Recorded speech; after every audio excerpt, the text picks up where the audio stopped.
Le monde entier, ou presque, a rendez-vous en Égypte, ouverture de la COP27 à Sharm el-Sheikh, sommet consacré aux conséquences du changement climatique.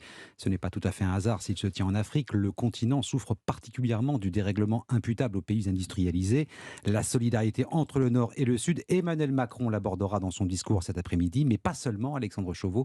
Le président veut se poser en défenseur de la nature. Oui, parce que la guerre en Ukraine a complètement déstabilisé le marché de l'énergie et que de nombreux pays sont en train de revoir leur politique en la matière. L'objectif pour Emmanuel Macron, c'est donc que ces changements ne s'opèrent pas au détriment des accords de Paris qui prévoient de limiter la hausse des températures à 1,5 degré d'ici 2050.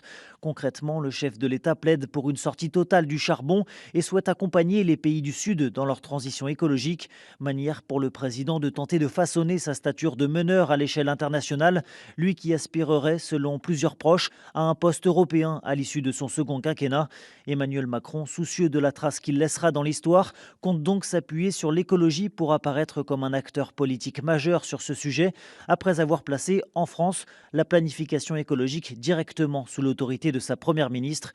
Il poursuivra cette séquence climatique demain en recevant à l'Élysée les 50 dirigeants des sites les plus émetteurs de gaz à effet de serre du pays. Alexandre Chauveau du service politique